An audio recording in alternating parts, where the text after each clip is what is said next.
हैदर, आज हम देखने वाला है बैंकिंग सेक्टर ऑफ इंडिया के बारे में। Unit number 9, banking sector of India. India has 12 public sector banks.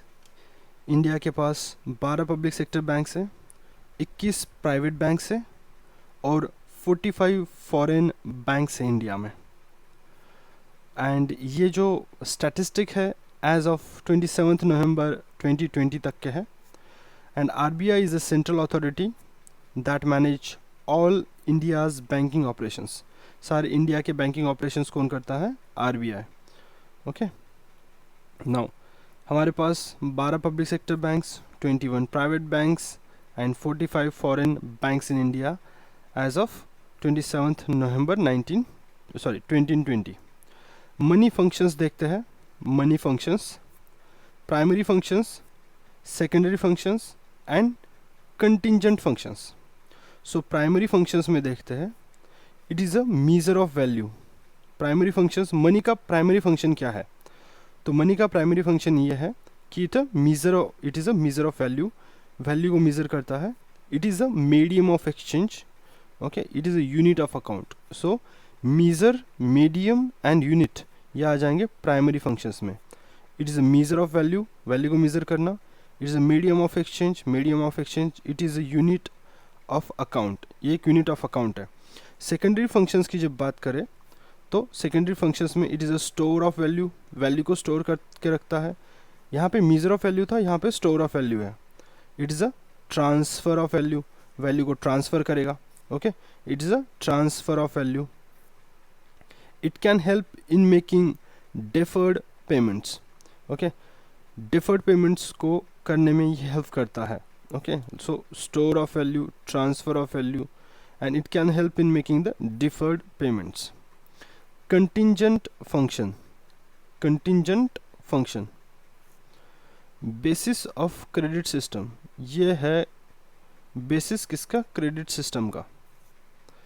Distribution of national income, distribution of national income, liquidity of money. Okay, so ये basis है क्रेडिट सिस्टम का, ये distribution है national income का, liquidity है ये money की। Okay, liquidity of money. Now सामने बढ़ते हैं, demand and supply of money. Demand and supply of money again एक बार देखते हैं। Contingent function, I was not in my senses at this time. So basis of credit system, distribution of national income, national income का distribution, liquidity of money. Okay, demand and supply of money की बात करते हैं। Demand and supply of money, demand एक तरफ, supply दूसरी तरफ। तो डिमांड के बारे में देख रहे हैं, people desire to hold the money for 3 motives. लोग अपने पास पैसा 3 चीज़ों की वजह से रखते हैं। Liquidity preference theory of Keynes, Keynes ने ये लिक्विडिटी प्रेफरेंस थ्योरी दी थी। पहली चीज़ वो ट्रांजैक्शन मोटिव के लिए रखते हैं कि लाइक हमें कोई डेली ट्रांजैक्शन करना है to carry out the transaction, तो transaction motive is the first motive. Second, speculative motive, मतलब when holding money is perceived to be less risky than lending the money और इन्वेस्टिंग। मान लो कि आप लेंड करना चाहते हो मनी को, लेकिन जो लेंडिंग है मनी का वो ज़्यादा रिस्की है दैन होल्डिंग द मनी, तो हम क्या करेंगे? स्पेकुलेटिव मोटिव के हिसाब से हम उसको होल्ड करेंगे, ना कि हम उसको लेंड करेंगे, ना कि हम उसको इन्वेस्ट करेंगे। मतलब या तो लेंडिंग या फिर इन्वेस्टिंग जो है वो रिस्कियर है as compare to holding the money, तो that is the speculative motive. First is a transaction motive, second is a speculative motive and third is precautionary motive. Precautionary motive to meet the unforeseen circumstances in the future, that is a car accident, home repairs. Okay, so these are the precautionary motive. Okay, unforeseen expenditure को meet करने के लिए future में,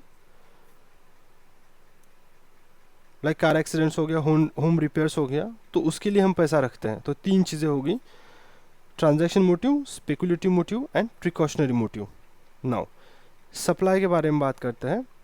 It refers to the amount of money in the circulation at a given point of time in the economy. मतलब at a point of time, okay, amount of money जो circulation में होगा, okay, in the economy, तो उसको बोलते हैं हम एक तरीके से supply. The measure of money supply in India are classified into 4 categories.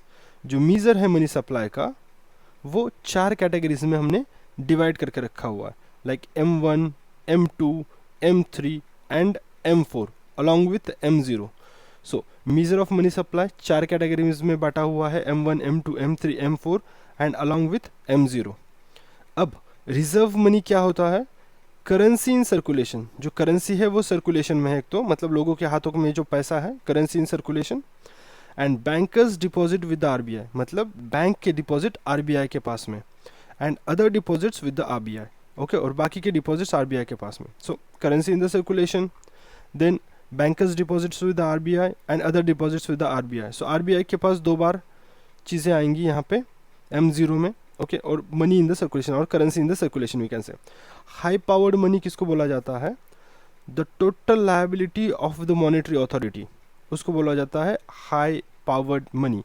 मतलब जो मॉनेटरी अथॉरिटी है, हमारी RBI is the monetary authority, उस आरबीआई मॉनेटरी अथॉरिटी की टोटल लायबिलिटी कितनी है उसको बोला जाता है high powered money, okay, of the country we can say. The total liability of the monetary authority of the country,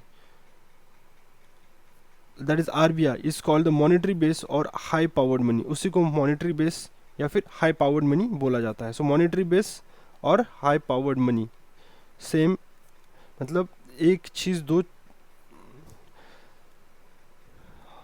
चीज़ बोली गई है यहाँ पे, मतलब 2 चीज़ बोली गई है एक ही सेंटेंस के लिए, as a high powered money और we can say as a monetary base, okay. मैंने उसको मार्क कर लिया। सामने बढ़ते हैं। M0 क्या होता है? अगेन वही होता है, currency in the circulation, bankers deposits with the RBI and other deposits with the RBI. Now narrow money, narrow money मतलब M1, okay, M1, narrow money मतलब M1। जैसे जैसे हम सामने बढ़ते चले जाएंगे हमको लिक्विडिटी जो है वो कम होती नज़र आएगी। जैसे M1 जो नैरो मनी है वो हाईली लिक्विड होता है, ओके। लाइक फॉर एग्जांपल मैं बैंक में जाता हूँ, तुरंत पैसे निकाल सकता हूँ, so that is highly liquid, okay. या फिर मेरे हाथ में जो पैसा हुआ है सो वो सबसे ज़्यादा लिक्विड है। So M1 is called the narrow money as it is highly liquid, and banks cannot run their lending programme with this money. और बैंक जो है वो लेंड नहीं कर सकते अपना programme with this money, which we call the highly liquid, okay. Narrow M1, narrow money M1। Bank cannot run their lending programme with this M1। Now M1 मतलब क्या होता है? करेंसी विद द पब्लिक, लोगों के पास जो पैसा है। Demand deposits with banking system, लोगों का बैंक में जो पैसा है, डिमांड डिपॉजिट मतलब जब भी चाहिए तब निकाल सकते हैं, वो डिमांड डिपॉजिट बोलेंगे। And other deposits with the RBI. तो यहाँ पे एक चीज़ चेंज होगी, देखो, करेंसी इन सर्कुलेशन था M0 में, यहाँ पे करेंसी विथ पब्लिक है, पब्लिक के पास की करेंसी। दूसरी चीज़ यहाँ पे demand deposits with the banking system of the people, okay, वो एक चीज़ आ गई। और other deposits with the RBI वो तो सेम ही है, okay. So demand deposit change हो गया, और करेंसी जो थी सर्कुलेशन की करेंसी की जगह यहाँ पे पब्लिक के पास में जो करेंसी है वो आ गई। So currency with the public, demand deposits with the banking system and other deposits with the RBI. Now सामने बढ़ते हैं M2।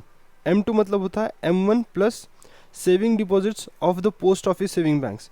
सो मतलब मान लो M2, जैसे ही मैं पोस्ट ऑफिस में जाता हूँ मुझे M2 लिखा हुआ मिलता है वहाँ पे। सो M2 मतलब क्या होता है? M1, और मैं सेविंग डिपॉजिट्स खुलवाने जाता हूँ ना पोस्ट ऑफिस में, ओके, तो वहाँ पे मुझे M2 दिखाई देता है। So M2 is equals to M1 plus saving deposits of post office saving banks, so that is M2। Broad money क्या होता है?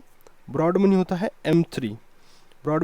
M3। इसमें भी एक्चुअल में देखा जाए तो M1 plus time deposits with the banking system. So time deposit जो होंगे बैंकिंग सिस्टम में वो M1 प्लस उसके साथ में अगर M1 को मिला दिया जाए तो हमको M3 मिलेगा, दैट इज ब्रॉड मनी मिलेगा। It is known as the aggregate monetary resource. इसी को एग्रीगेट मॉनेटरी रिसोर्स बोला जाता है। It is known as aggregate monetary resource. So M3 is aggregate monetary resource, we can say it is a stock of total money. Simple सी बात है, broad money से हम हम ब्रॉड मनी से लेंडिंग प्रोग्राम चला सकते हैं, क्योंकि यहाँ पे क्या रहेंगे, लोगों के टाइम डिपॉजिट्स रहेंगे, राइट। सो M3 में टाइम डिपॉजिट्स रहेंगे, तो इसके कारण हम या फिर बैंक वी कैन से अपना लेंडिंग प्रोग्राम चला सकती है। Okay, so broad money M3, M1 plus time deposits with the banking system. M4 में क्या होता है, M4 is nothing but the M3 जो कि ब्रॉड मनी होगा, plus all deposits with the post office saving banks. सारे के सारे deposits post office saving banks में जो जितने के जितने होंगे सारे के सारे, all deposits with the post office saving banks. M4 is equals to M3 plus all deposits with the post office saving banks. Now, the liquidity in descending orders, liquidity descend होती चली जाती है। M1 में सबसे ज़्यादा liquidity होती है, M2 में उससे कम, M3 में उससे कम, M4 में उससे भी कम। ओके, सो इस तरीके से। सो दोबारा एक बार रिवाइज करते हैं। M0 मतलब करेंसी जो सर्कुलेशन में है, प्लस बैंकर के डिपॉजिट्स मतलब बैंक जो आरबीआई के पास पैसा रखेंगे वो, और अदर डिपॉजिट जो भी आरबीआई के पास होंगे वो हो गया M0। M1 मतलब क्या होता है, ये हाईली लिक्विड होता है और इससे लेंडिंग प्रोग्राम नहीं चलाया जा सकता। जैसे कि M1 मतलब होता है करेंसी किसके हाथ की, पब्लिक के हाथ की, और डिमांड डिपॉजिट्स बैंकिंग सिस्टम में से, मतलब demand deposits with the banking system we can say, and other deposits with RBI. Now M2 क्या होता है, M1 प्लस, जैसे मैंने बोला कि मैं M2 के लिए पोस्ट ऑफिस बैंक में जाता हूँ तो saving deposits of the post office saving banks plus M1 is nothing but the M2। Okay, broad money M3 क्या होता है, M1 और time deposits with the banking system. Okay, जिससे हम लेंडिंग प्रोग्राम चला सकते हैं। It is also known as aggregate monetary resources. It is a stock of total money. M4 is nothing but the M3 plus जितने भी deposits होंगे post office saving banks में वो सारे के सारे।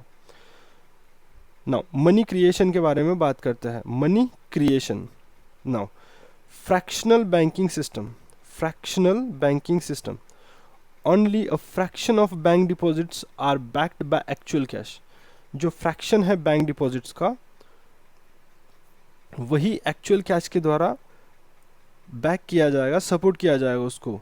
Okay, like for example, only a fraction of bank deposits are backed by the actual cash on hand and available for withdrawal and in the process of creating the money. So मतलब fraction of bank deposit जो होंगे वो actual cash से backed रहेंगे, supported रहेंगे on hand and available for withdrawal and in the process of creating the money. So एक statement है, okay, simple, ज़्यादा कुछ डिस्क्राइब नहीं करेंगे उसको। मनी मल्टीप्लायर, ये इंपॉर्टेंट है, मनी मल्टीप्लायर। इसका फॉर्मूला अगर देखा जाए, so M3 that is broad money upon M0 reserve money, ये हो गया money multiplier M3 upon M0।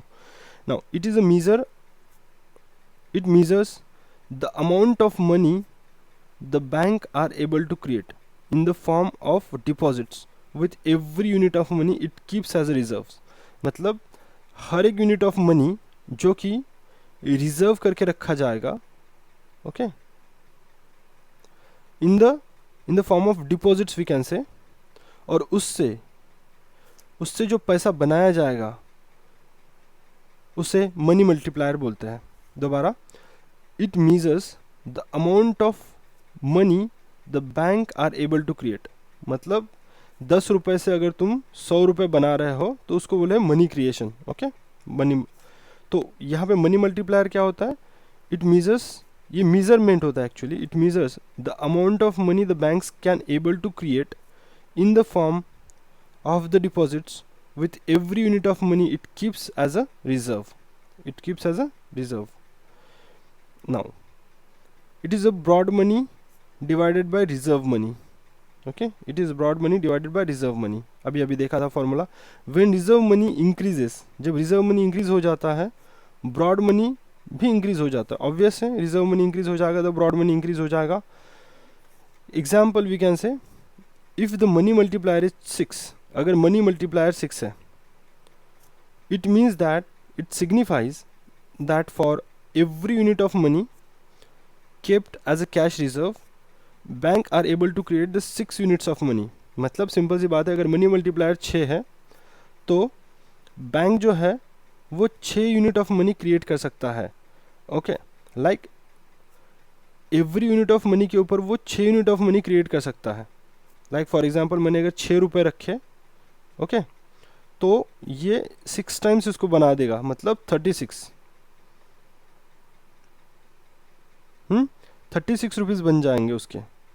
6 रुपये ही मैंने बैंक में रखे, लेकिन उसके 36 रुपीज़ बन जाएंगे अगर मनी मल्टीप्लायर 6 है तो। ओके, सामने बढ़ते हैं। Velocity of money circulation. Velocity कैसी रहेगी मनी सर्कुलेशन की? It is a measurement of the average rate at which the money is exchanged in the economy.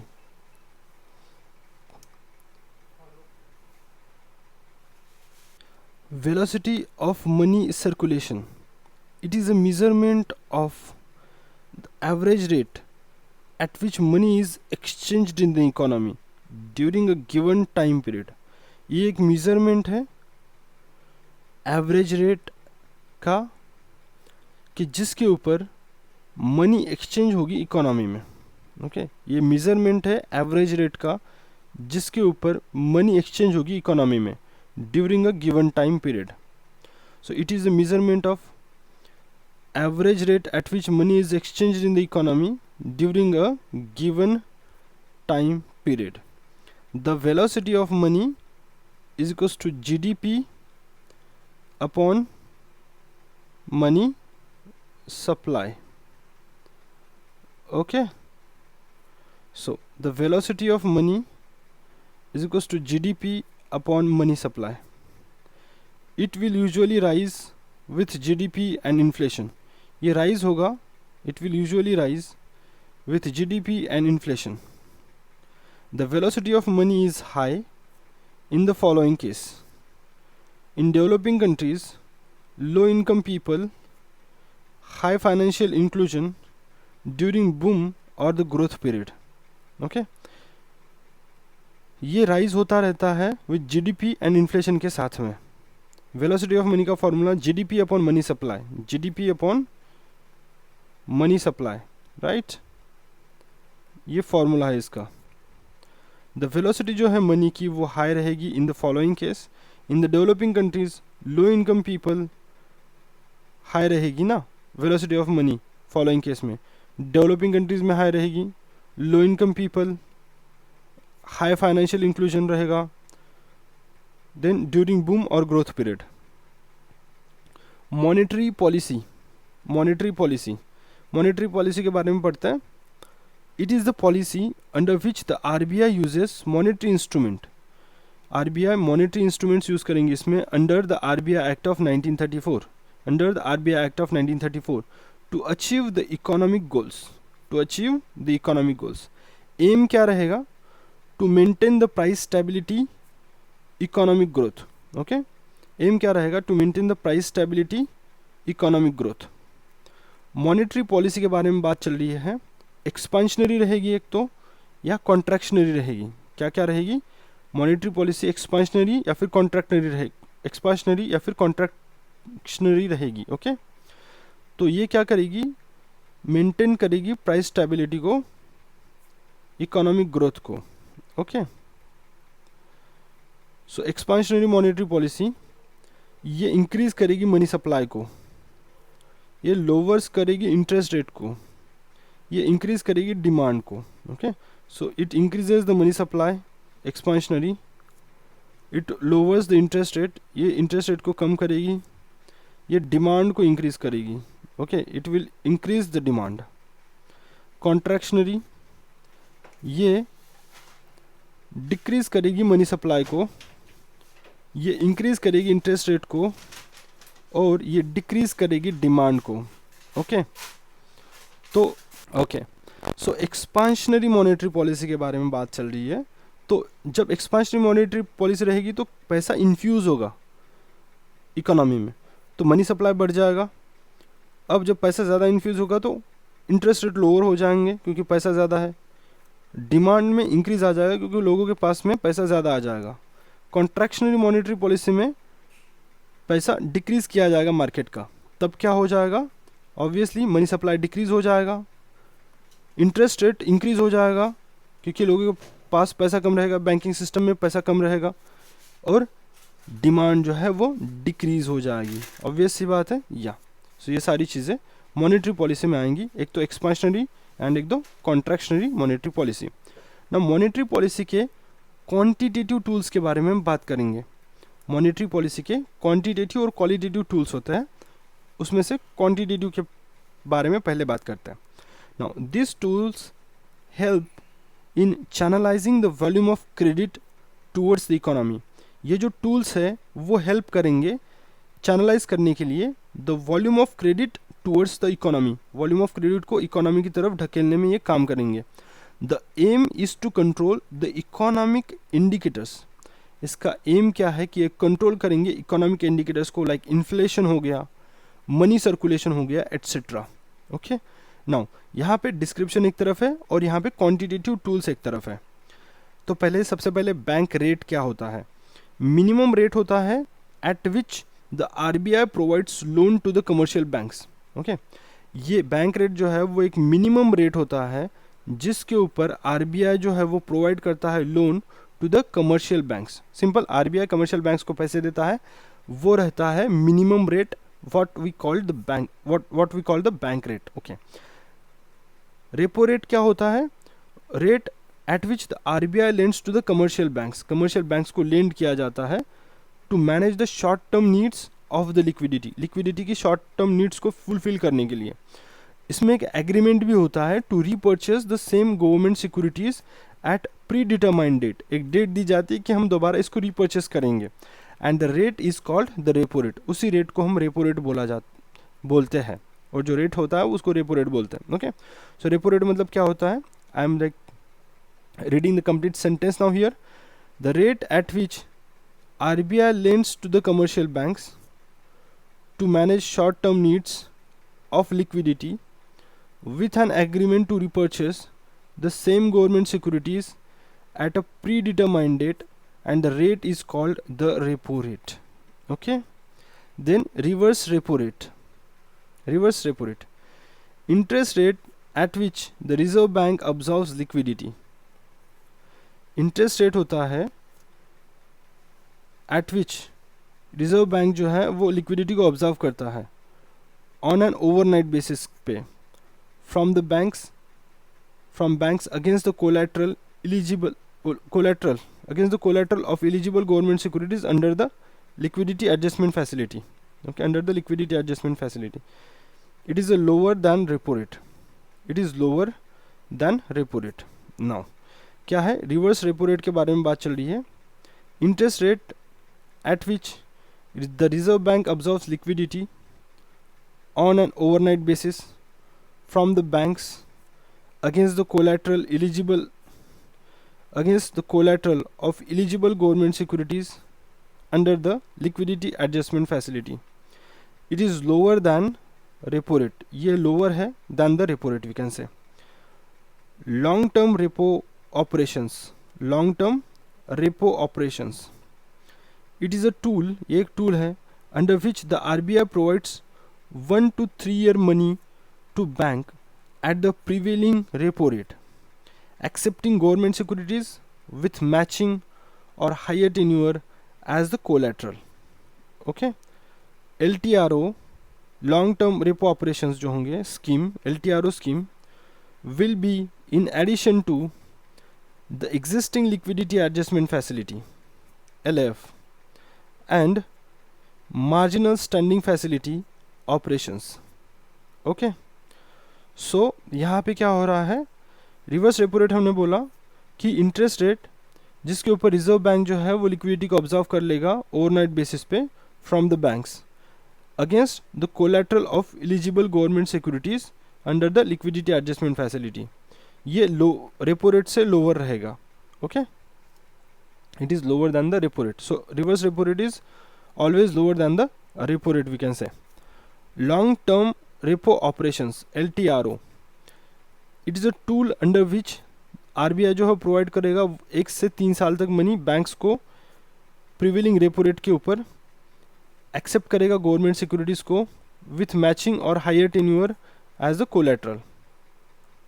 LTRO scheme जो होगी will be in addition to existing liquidity adjustment facility LTRO जो है, long term repo operations जो है, वो liquidity adjustment facility के existing में ही काम करेगी, मतलब इन एडिशन में उसके काम करेगी, और मार्जिनल स्टैंडिंग फैसिलिटी के एडिशन में भी काम करेगी. So liquidity adjustment facilities one thing, marginal standing facilities another thing, और उसके एडिशन में LTRO काम करेगा, that is long term repo operations. Okay, now cash reserve ratio CRR.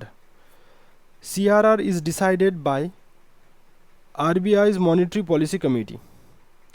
CRR को कौन डिसाइड करता है? RBI की मॉनेटरी पॉलिसी कमेटी डिसाइड करती है. Banks are required to maintain with the reserve bank. तो बैंक्स को ये जो CRR है वो कहाँ पे मेंटेन करना पड़ेगा? रिजर्व बैंक ऑफ इंडिया के पास में, at a certain percent. Okay, कुछ सर्टेन परसेंटेज होगा of its what net demand and time liabilities as specified by the RBI. So net demand and time liabilities के हिसाब से कैश रिजर्व रेशियो आपको maintain करना पड़ता है बैंक्स को. Okay, NDTL. और जो अपना दूसरा होता है स्टैट्यूटरी लिक्विडिटी रेशियो, वो होता है TDTL के बेसिस पे. ओके, तो कैश रिजर्व रेशियो CRR मैं लिखता हूँ NDTL. सिंपल सी बात है, NDTL. Okay, CRR NDTL. Now bank do not get any interest on the money that is with the RBI under the CRR requirement. Simple सी बात है, यहाँ पे कोई भी इंटरेस्ट रेट नहीं मिलेगा बैंक को CRR अगर वो मेंटेन करेंगे तो. लेकिन जब वो स्टैट्यूटरी लिक्विडिटी रेशियो मेंटेन करते हैं तो स्टैट्यूटरी लिक्विडिटी रेशियो के ऊपर बैंक को इंटरेस्ट मिलता है. Okay, now liquidity adjustment facility के बारे में बात करते हैं, LAF. Liquidity adjustment facility allows commercial banks और प्राइमरी डीलर्स को to borrow money through repurchasing agreement और रेपोज और रिवर्स रेपोज. सो सिंपल सी बात है, LAF के अंडर में आता है repos and reverse repos. We can say LAF allow करता है कमर्शियल बैंक्स को या फिर प्राइमरी डीलर्स को कि वो बोरो कर सकते हैं मनी को थ्रू रिपर्चेसिंग एग्रीमेंट के द्वारा. ओके, और रेपोज और रिवर्स रेपोज के द्वारा. Okay, then it is used to help banks in adjusting the daily fluctuations in the liquidity. Obviously होता रहता है कि डेली फ्लक्चुएशंस आते हैं लिक्विडिटी में बैंक्स के, तो उसको एडजस्ट करने के लिए लिक्विडिटी एडजस्टमेंट फैसिलिटी का यूज़ किया जाता है. मान लो वही डेली फ्लक्चुएशंस की जगह अगर लॉन्ग टर्म आपको रेपो ऑपरेशंस करने हैं, तो मतलब लॉन्ग टर्म के लिए अगर आपको ऑपरेशंस करने हैं तो long term repo operations use होता है, जो कि 1 से 3 साल के लिए रहता है. ओके, वो भी प्रीवेलिंग रेपो रेट्स के ऊपर ही रहता है. Okay, so liquidity adjustment facility में दूसरा पॉइंट हमने देख लिया कि डेली फ्लक्चुएशंस को एडजस्ट करने के लिए ये लाया गया है. It allows banks to park their excess money. ये अलाउ करता है किसको? बैंक्स को, कि वो अपनी मनी को पार्क करे.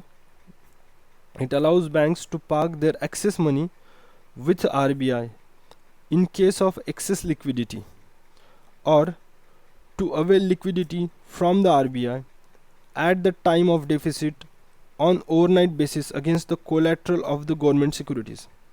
सो ये अलाउ करता है बैंक्स को कि वो पार्क करे देयर एक्सेस मनी किसके पास? RBI के पास, in case of excess liquidity अगर होती है, और to avail the liquidity from the RBI, या फिर उनको RBI से लिक्विडिटी अवेल करनी होती है eight the time of deficit. Okay, अगर मार्केट में डेफिसिट चल रहा होगा तो on an overnight basis against the collateral of the government securities. ठीक है, तो ये हो गया लिक्विडिटी एडजस्टमेंट फैसिलिटी के बारे में.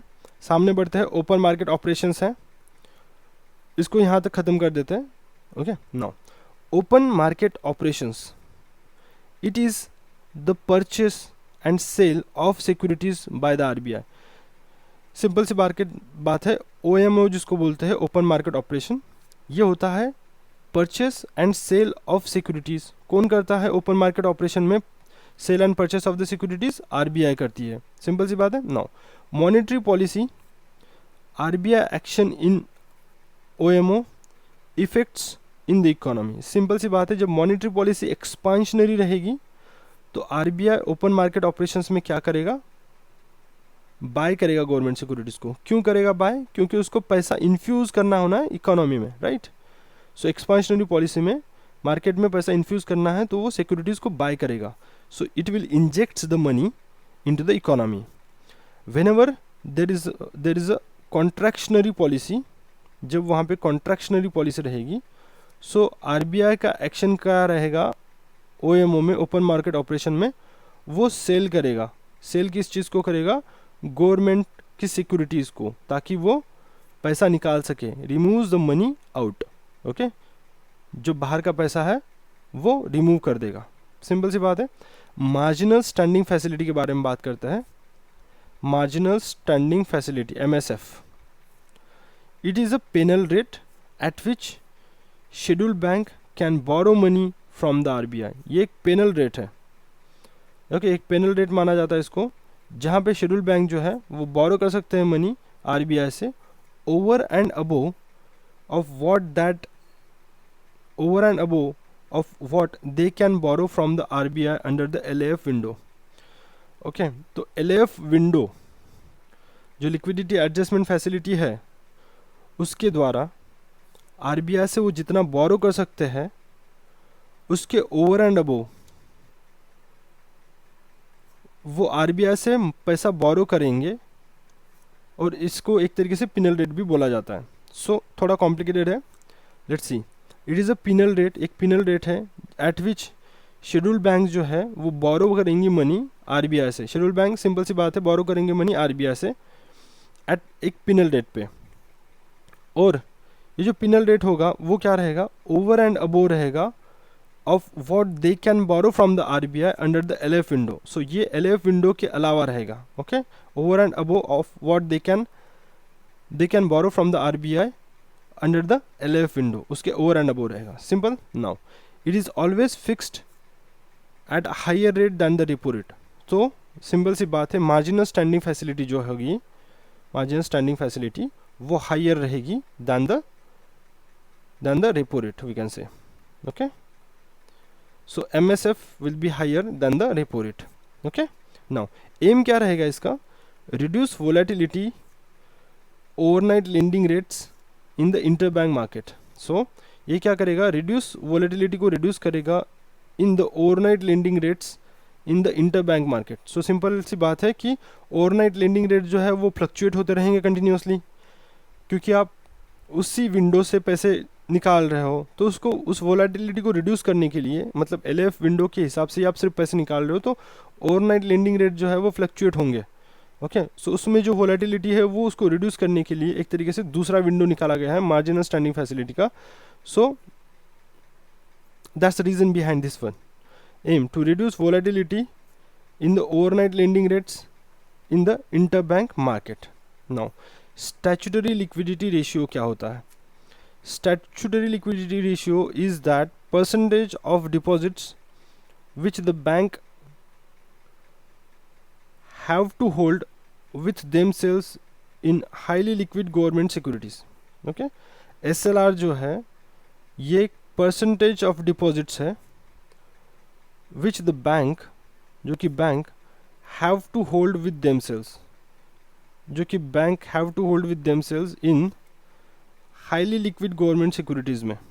Okay, now to ensure that banks don't lend away all their funds and always have enough liquidity, ये इंश्योर करता है कि बैंक जो है वो लेंड नहीं करता पैसों को, सारे के सारे पैसों को एक्चुअली, और या फिर करना भी नहीं चाहिए, and always have the enough liquidity, और उनके पास इनफ लिक्विडिटी हमेशा होनी चाहिए।